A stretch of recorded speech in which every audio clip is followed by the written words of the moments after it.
Programa em Cartaz. Oferecimento Topázio Cinemas.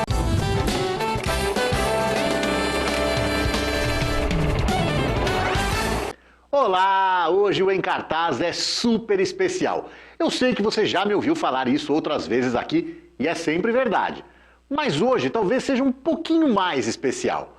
Porque eu conversei por 40 minutos com Monte A. Melnick, que foi o gerente de turnês dos Ramones por mais de 20 anos, durante toda a carreira da banda, dos anos 70 aos anos 90. Ele era o responsável pela logística das turnês pelo mundo todo. O transporte entre aeroportos, hotéis, locais de show, a organização de entrevistas e eventos dos quais eles participavam, enfim, tudo que envolvesse os shows e as viagens dessa que é uma das bandas mais importantes e influentes do mundo em todos os tempos.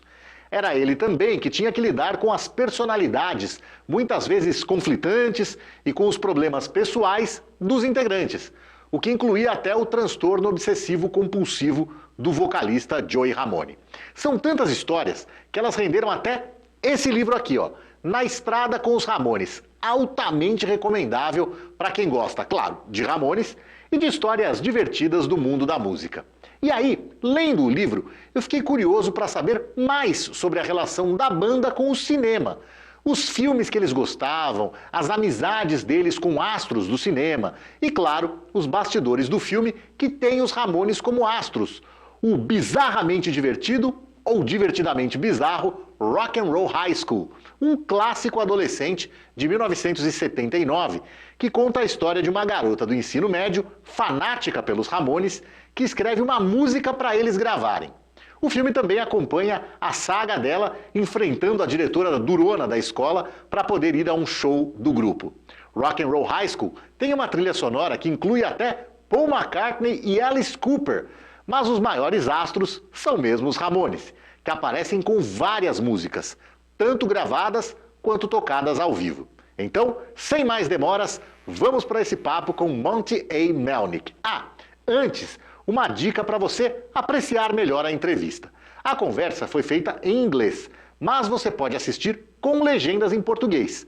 Para isso, você clica aí na sua tela para ativar a legenda. Depois, clica no ícone das configurações do vídeo, vai na opção Legendas/CC e clica em Traduzir automaticamente. Aí é só escolher o idioma português ou outro da sua preferência e curtir o vídeo. É uma tradução que nem sempre é perfeita, mas que ajuda bastante. Beleza? Então inscreva-se no canal, dê joinha nos nossos vídeos e vamos ao programa de hoje com Monte A. Melnick. So, as promised, I'm already here with Mr. Monte A. Melnick, which was the tour manager for the Ramones and author of this wonderful book about the band, On the Road with the Ramones. Here in Brazil, we call it Na Estrada com os Ramones.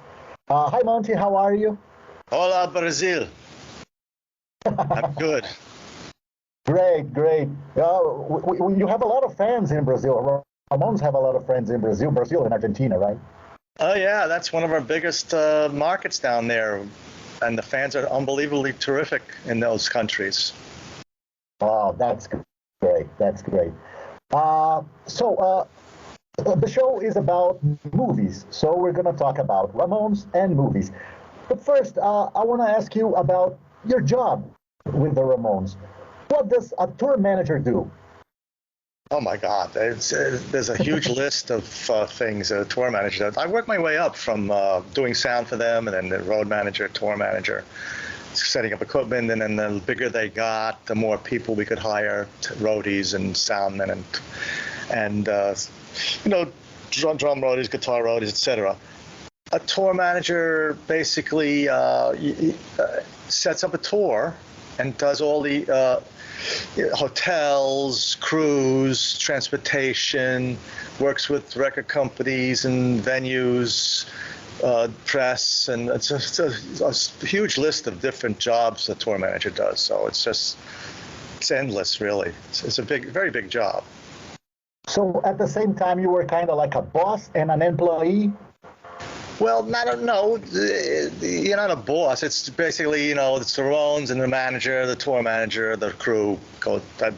That's the way it goes down the line there like that. So, I mean, I'm not the boss. The Ramones are the boss, really. So, but I did tell them to go here, go there, and you know, come in and out and stuff like that. Great. And how did you join the circus? How did you start working with the Ramones? Joined the circus? Well, I was a trapeze artist at the first. That was a joke.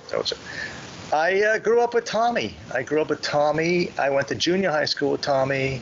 I went to high school with Tommy. I saw the Ramones in high school, and then Tommy and I got together and built and designed Performance Studios, which is a rehearsal recording studio.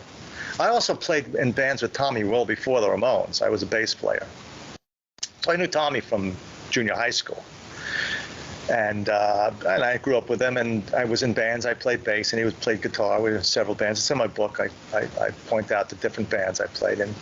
And Tommy decided to go into engineering, recording engineering, and I went more into music. I had a band called 30 Days Out on Warner Reprise, 1971-72. We had 2 albums out on Warner Reprise Records, toured with the Beach Boys. When that broke up, I got involved with this studio. A woman, my cousin, was installing locks in an empty loft on 20th Street, and she asked me if I could. She asked my cousin if he knew anybody that would be available to come in and work with her and build a studio. And then I brought Tommy in on the project. We've designed and built Performance Studios, which was a rehearsal recording studio at the time. And I had my own projects at the time. We managed the Performance Studios at the time, so we got free time to do our own things. At that time, I was working with another band, and Tommy brought in the Ramones just to produce them and manage them. They were a 3-piece group at the time. That's how he brought the Ramones into Performance Studios, just to manage them and produce them as a 3-piece. It was Joey on drums, and Dee Dee playing bass and singing, and Johnny on guitar, and he just wanted to produce them and manage them, as I said. But Dee Dee was having trouble playing and singing, and he heard Joey had a good voice, so he pulled Joey off the drums. And Joey became the lead singer, but they had to look for a drummer. But at that time, the Ramones are so raw. No drummer came in. They didn't understand what was going on in the group. They just couldn't understand the Ramones at the time. And Tommy was a great musician. He was actually a guitar player, really, but he played a lot of instruments. So he sat down on the drums and tried to show drummers what to play. They couldn't figure it out, so they said, why don't you join the group? So that's how Tommy joined the group in the beginning. And they started doing showcases at the studio, and then I did sound for them at the showcase, and all of a sudden they started getting jobs outside of Performance Studios, and they asked me to come along and do the sound for them. That's how I got involved with the band. Performance Studios closed down, unfortunately. We got problems with the neighbors, but they started getting a lot of jobs all over the place, and that's how I joined the crew. Starting from the beginning, just doing sound and working my way up, learning everything, driving, setting up equipment. And then they got bigger, that we could hire more people. I worked my way up to road manager to tour manager. Wow, that's great.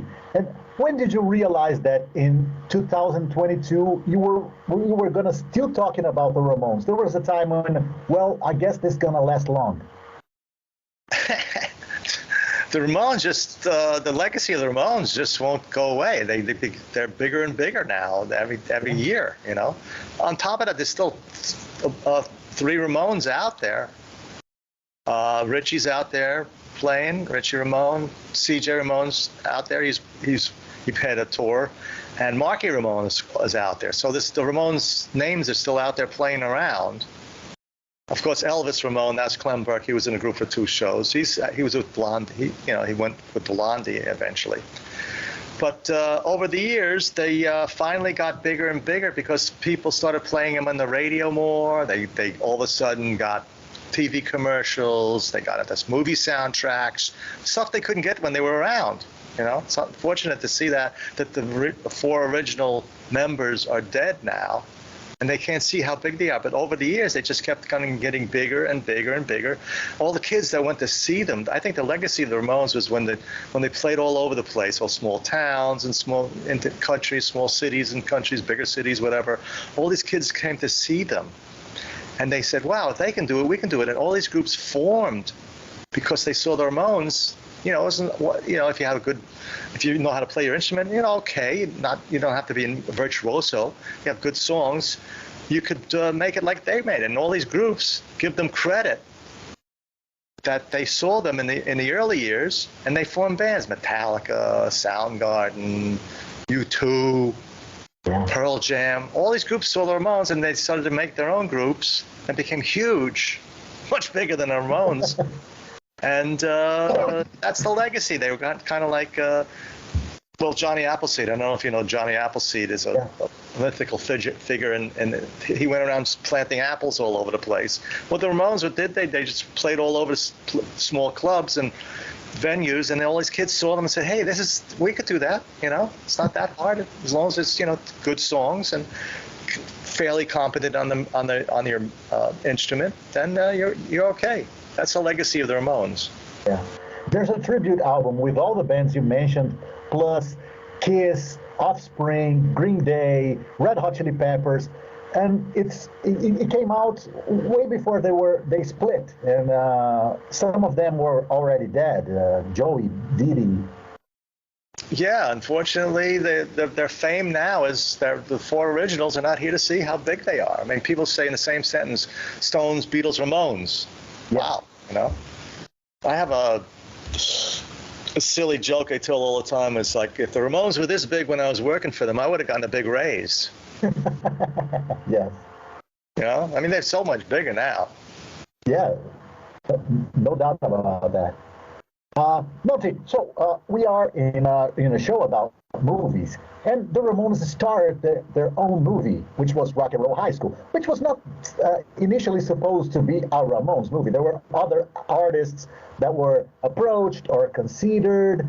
Well, I think Cheap Trick was original. They were approached first. They didn't want to do it, or something happened. Yeah. So the Ramones weren't the first pick. Todd Rundgren, right? I don't know if I said it right. Todd Rundgren. Yeah. I think basically Cheap Trick was the main one that they didn't want to do it, or something happened there. You know, I'm in the movie briefly too. You know that, right? Yes, we're going to show you the concert scene, right? Yeah. But I read it somewhere that you wanted a bigger part.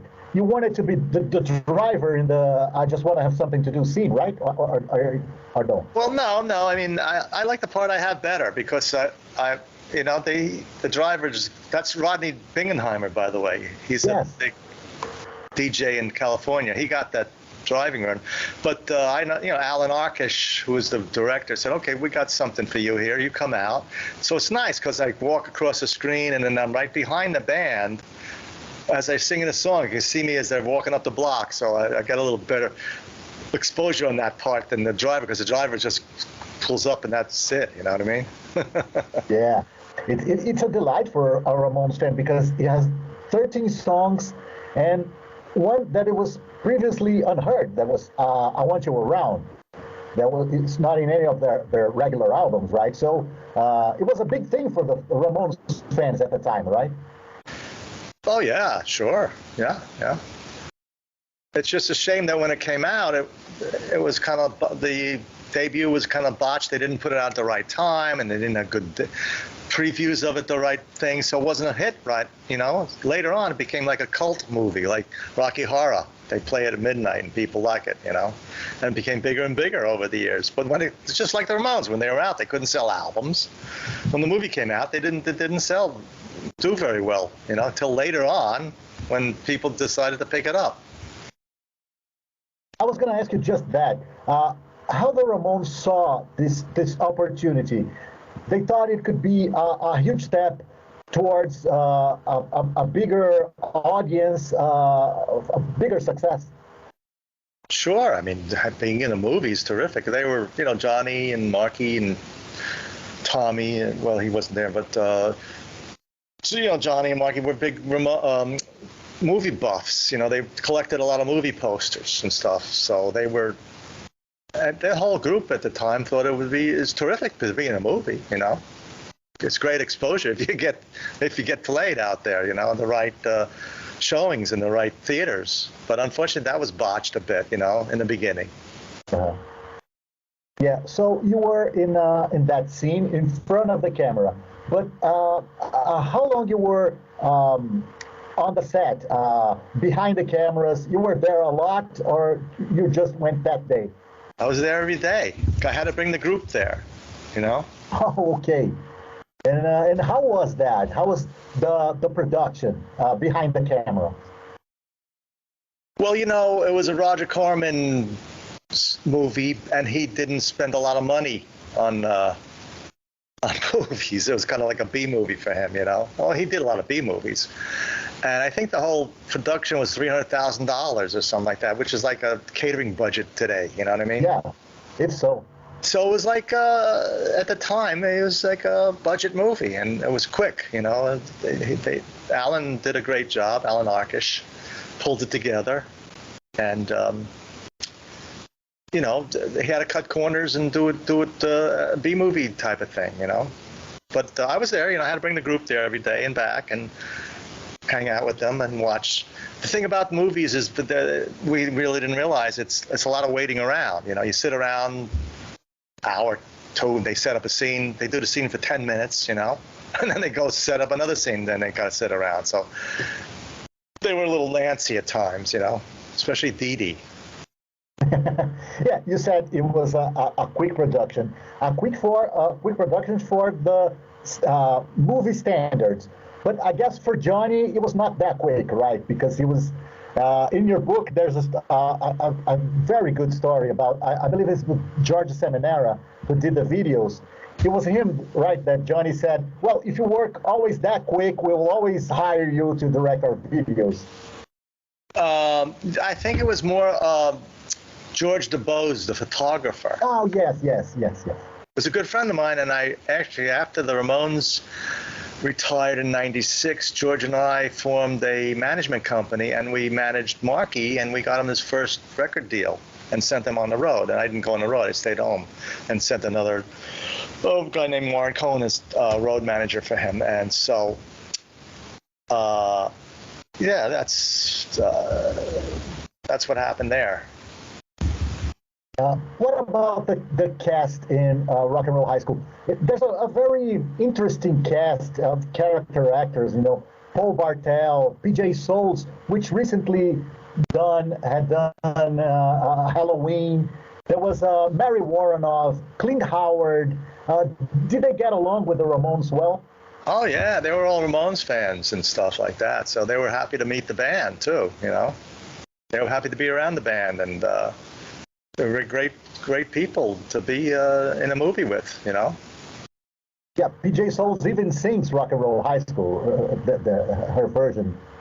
It's the Ramones playing, right? And she's just singing. Yeah. Oh, great. And what else? There's the story of Dee Dee, who couldn't get his lines right, and he ended up with just, hey, pizza, or something like that. Is that true?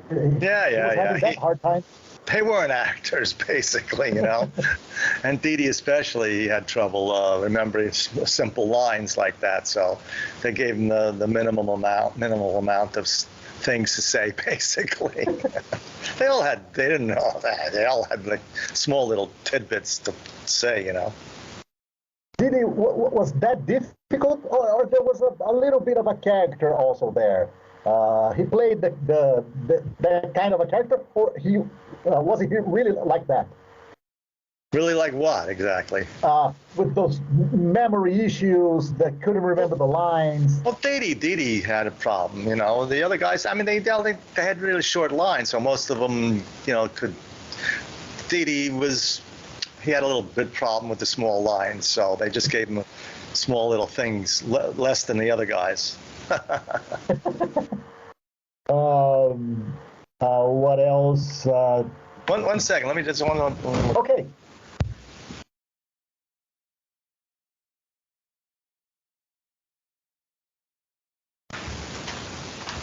Trying to find a picture here that is interesting, if I can pull it up from my other book, which You know, because my book in English is all color pictures, you know. Oh, that's great. It's all in color. Unfortunately, some, you know, my book is out in about 7 languages, and some countries decided to do black and whites. Oh, here, okay. So, can you see that? There's me behind the camera. That's Alan Arkish. See him? Can you see it? Alan Arkish, the director. Yeah. I got to sit behind the camera briefly. Yeah, I like to put that up. You know.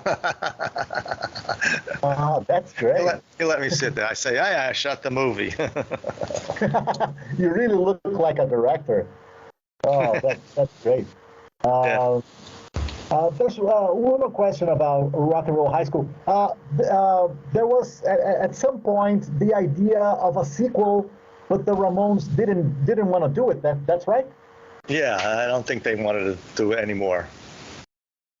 And there was a sequel out, I think. Wasn't there? Yeah, I think there was. In the 90s, in the early 90s, I believe. I never saw that, you know? Me too. I just found out. I was researching for this interview when I found out there was a sequel. But I guess just Mary Warrenoff from the original one is there. Yeah. The characters are the same, but the actors are different. Yeah, Mary Warrenoff was in the Andy Warhol crowd and stuff, you know? Ah, I didn't know that. Yeah. She's a very interesting actress. And she was not that older than PJ Souls, which is funny. Yeah, that's funny. PJ Souls was 28. You all were about that age, right? Yeah, roughly around there. Somewhere around there, yeah. Yeah. Okay. So talking about Johnny, from everything I've read, I believe Johnny was the biggest movie fan in the Ramones, right? With the horror movies and stuff. Yeah, he started collecting movie posters early on, and in his house, when he moved to LA, he has a whole room full of like movie posters. So he collected a huge amount of. Well, actually, on the road too, he got Marky into it. So when we went into a city, they would go off to look for like poster shops, and at that time, nobody was collecting any of these stuff. So he got to pick up some really important posters from movies, and both of them, they were worth a lot of money. And then he got friendly with the Metallica guys. Oh yeah. And they started collecting, and they had a lot of money to do it with too. Kirk, especially, yeah. Kirk Hammett. Yeah. So that's how they got into it. I mean, Johnny was always into movies. He had a VHS. When he went home, he'd watch movies all the time, you know, videotapes of movies. Oh, great. He was a big movie buff. I think he was in a movie. He did like a bit part in some science fiction movie. Oh, I didn't know that. Like a quick thing he did, yeah. Yeah, if you look it up, Johnny Ramone in movie or something, you'll see I can't remember the name of the movie. It's just some small science fiction movie. Isn't Car 54, Where Are You? Oh, yeah, well, they're into that. They play song in there. Ah, okay. But him specifically is doing not a Ramones. He's in a movie, in a science fiction movie. Just briefly, like he's like in a space station or something, talking to somebody else on the ground or something. If you look it up, you can see it. I'll try to. Do you have any recollections of watching movies with them, or don't? Yeah, sure. I mean, the big one is watching Freaks. Oh, okay. Todd Browning's 1932 picture where there's real freaks in the movie, you know. Pinhead. Yeah, they stay to see the Pinhead, and then that's how they say, hey, let's write a song, you know, because the original movie is Google Gobble, we accept you. They were singing in the movie, and then they said, oh, this is great, let's write a song about Pinhead, so Gabba Gabba Hey, we accept you. That's how that came about. We were in Cleveland or something, we had a day off, and then we went to the movies there. And now and then we went. I took Joey and Dee Dee to see Amadeus, you know, and a couple other things like that. And when we had time, Not a lot, but I drag them here and there every once in a while.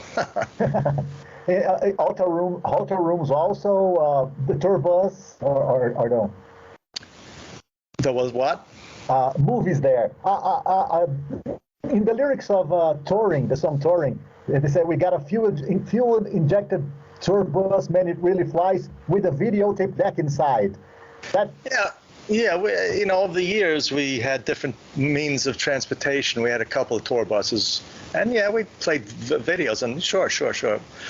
Mainly, I mean, we weren't on tour buses a lot because they were very expensive. Yeah. They liked to stay in hotels, and being in a hotel on a tour bus, we couldn't afford that because you had to sleep on a tour bus a lot. They didn't like sleeping on a tour bus. I didn't like it particularly that much either. So we tried a couple of times with the tour bus, and hotels was very expensive. Then what we decided to do in the States is do van tours. We just do sections of the country. We'd take, say, California. We had the van driven out to California by the crew, and then we get in and we'd fly out there, and then we'd drive up and down the coast with a van, and then for a couple of weeks and come back to New York, and then take a week off. Then they'd do the Midwest for a couple of weeks in a van. So later on we did van tours. But in the early years, we were on the bus, and we did, the buses always had videos, movie videos. So we'd watch them all, on the bus. Great. Is that something you miss, these tours, or you think you had enough? No, I missed, the bigger they got, the better it got. So we got better accommodations, better hotels, better flights, and bigger venues, better dressing rooms. So it built up to a very high quality. I miss that a lot, And of course, I always liked seeing different countries, different cities, and stuff like that. I got the opportunity to see lots of cities and countries, which is terrific. I really enjoyed that. It's grueling though. I mean, you gotta. It's not easy. People think, hey, it's a big vacation, It's not, it's a lot of work. But luckily, later on in the years, we get to play a city like 2-3 days. So in the between, you got to see the city. In the early years, you just one city after another city, you play, then you go to the next play. You really didn't get a chance to see the cities in the early years because you just had to, play one after the other because of the tour. But the bigger they got, the more they could play multiple dates in cities and countries like that. So that I enjoyed quite a bit. What do you miss the most about working with the Ramones? Well, as I said, seeing, playing different countries and cities and getting to see the world and the city. That's what I miss, basically. Okay. I'm sorry. Talking about friendships with movie stars. Nicolas Cage was a friend. I don't know if just Johnny's or all the other guys also. No, just Johnny. When John moved to LA, they got to meet a lot of different movie stars and stuff like that. Just him, basically, and Linda. And he became very big friends with Nicolas Cage. He actually introduced him to Lisa Marie Presley, and he was at the wedding. Yes. And that was, the rest of the group had nothing to do with that because Johnny had moved to LA and started his own little thing out there. And unfortunately, their last concert was in LA, right? Which was kind of strange, right? Yeah, because he moved to LA, and the Lollapalooza tour ended up in LA. And they decided, Johnny said, well, this is it. I'm here, and we'll do the last show here. Should have been in New York. Yeah, certainly. What else? Let me look here. Oh, right. In your book, there's some interesting moments, like when they went to the Stephen King's house in Bangor. Were you there, or just the guys went there? Let me tell you something. I was there everywhere. Over 2,200 shows. I had to bring the band. That was the part of the tour manager and road manager. I was the good part about it is when I was first working for them, I was in a crew, so I had to schlepp the equipment, but I worked my way up, so I traveled with the band basically, not the crew. So yes, what happened there was, this is interesting. Stephen King's a huge fan of Ramones. He wrote little bits and things in his book about the Ramones, listening to the Ramones, whatever. So he decided to have a concert up in Bangor in a civic center. So he had Cheap Trick come up and headline the event, and we opened up a Cheap Trick. But after the show, he invites the Ramones to dinner and back to his house. Not Cheap Trick, and they were pissed off. They didn't like that. So we went back, after the show to his Gothic mansion in the middle of the woods there, and it was amazing meeting him. And he said that he liked to listen to the Ramones type of music, that music when he's writing, and he's writing the horror stories and stuff. So we got to meet him and see his house and stuff, and it was terrific. He's a great guy. Yeah, when I listen to the Ramones and when I hear, when I read Stephen King's books, you can feel the same kind of atmosphere. It's not the same thing. Ramones have their own thing. Stephen King has his own universe, but somehow they talk, right? Yeah, I mean, as I said, he liked to listen to that type of music to write. So the Ramones influenced him in the way he wrote stuff. He liked that intensity of the Ramones. And how did they end up doing the Pet Sematary thing? How did they? Well, when they were at the house, he said, "Would you like to write a song for the movie?" And Dee Dee said, "Great." It was Dee Dee who wrote it, right? Yeah, Dee Dee and I think Daniel Ray had something to do with it, maybe. But Dee Dee basically he came up with the whole stuff like that. Yeah, Dee Dee was a very interesting songwriter because he would write. Someone says in your book that Dee Dee would write like 10 songs that didn't go anywhere, and then he would appear with one brilliant masterpiece. Well, that was Dee Dee. Dee Dee did everything in excess, He couldn't drink one drink, he'd drink the bottle. He couldn't smoke one joint, he had smoked the whole bag of pot. He didn't write one song, he wrote 10 songs all the way, boom, boom, boom, like that. He's very prolific, but intense. Everything he did was over the top. And, of course, he's terrific in writing.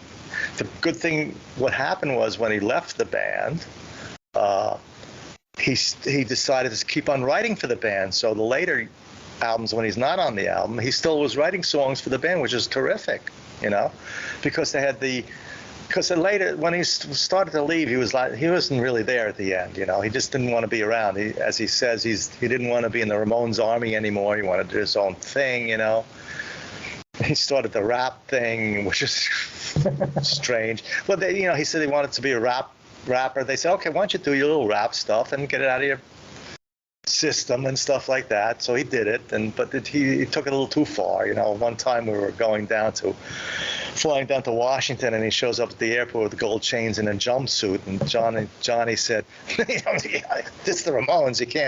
You're not dressing like that in the Ramones." So he took everything over the board, So when he left, the later times before he was leaving, he wasn't there anymore. It was a shame. It was dragging the Ramones down. So when he left, and they got CJ, which is terrific. He was like a young, energetic Dee Dee, So they had the beautiful part of having CJ, kind of suck in their stomachs to keep up with them, which good. That boosted the Ramones.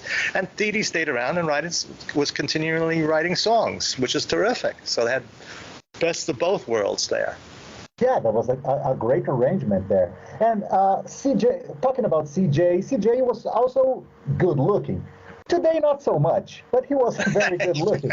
He's got 3 kids now, so that aged him a little bit. Yeah, I can understand that.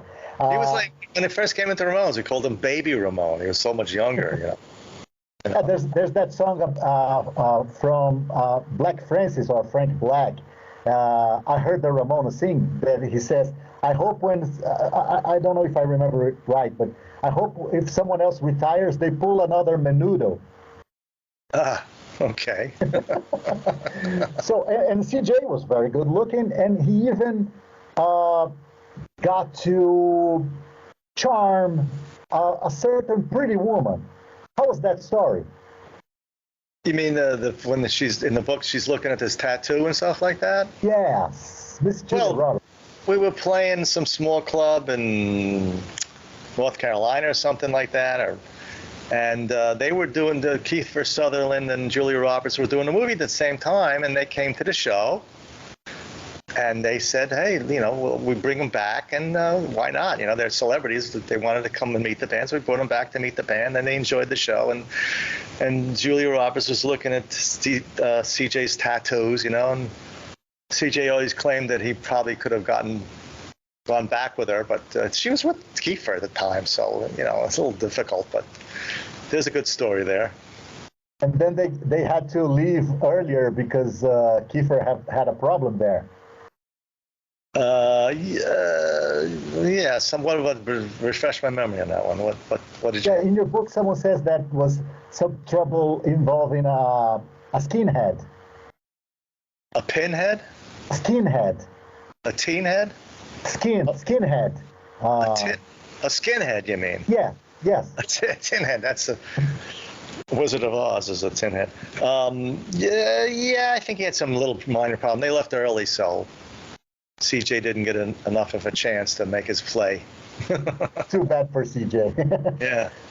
Monte, I feel I used you a lot. I took a lot of your time.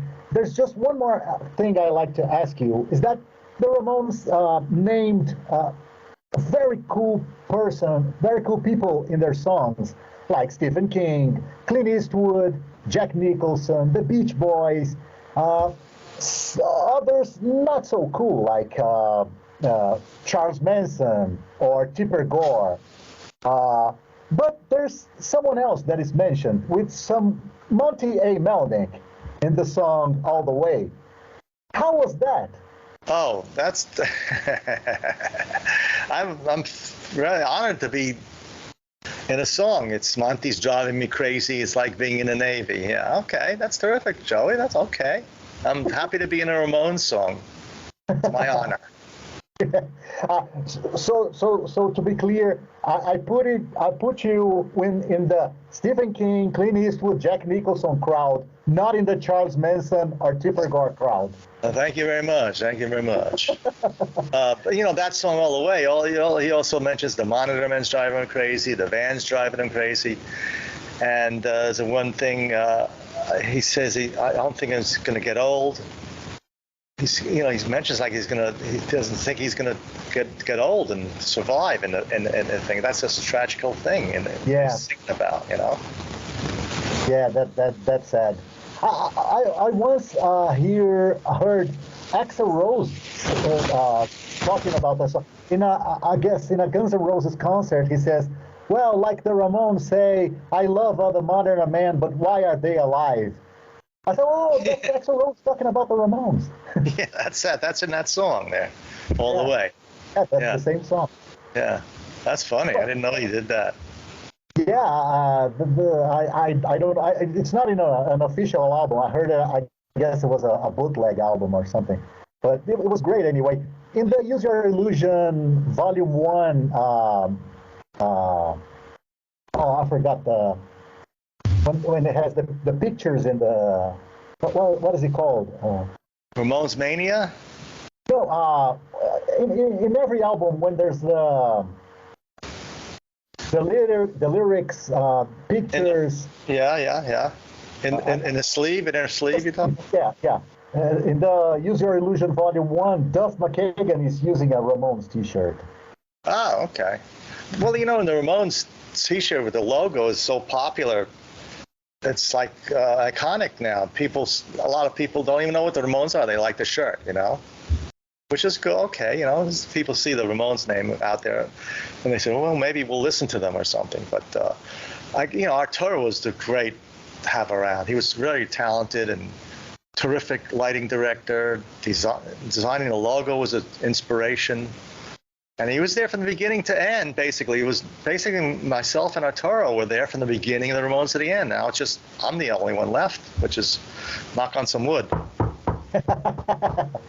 Oh, you're gonna go far. You're gonna go far. You don't look. You're 73, right? 72. 59. Hey, you're in very good shape.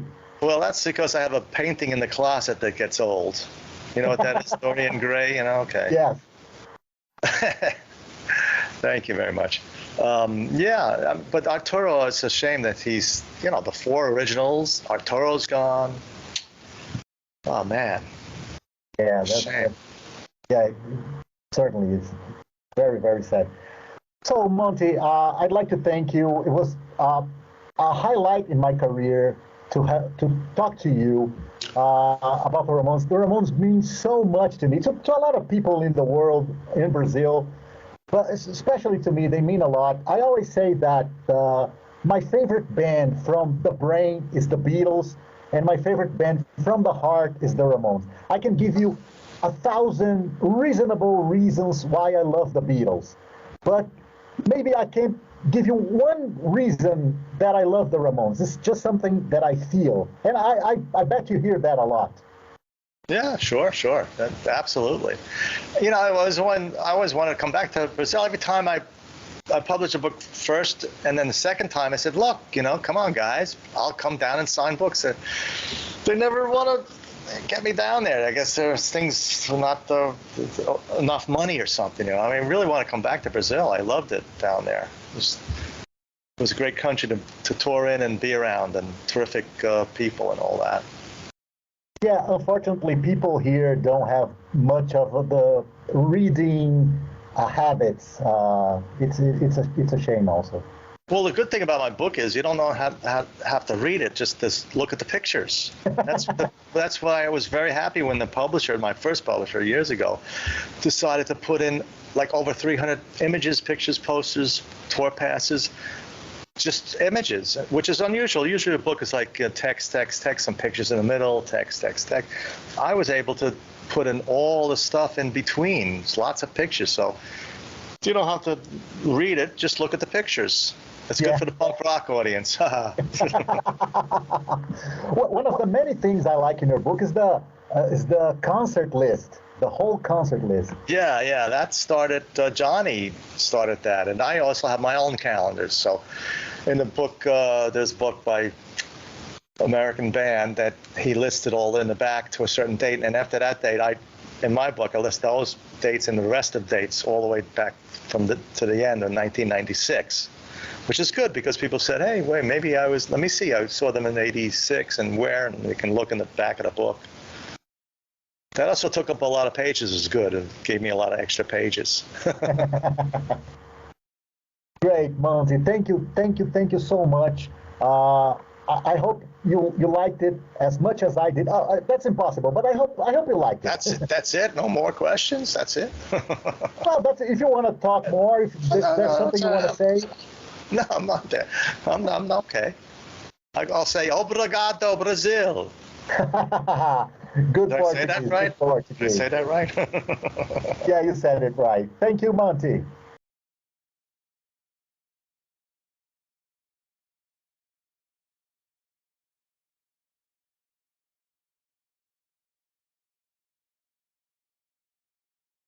Programa em Cartaz. Oferecimento Topázio Cinemas.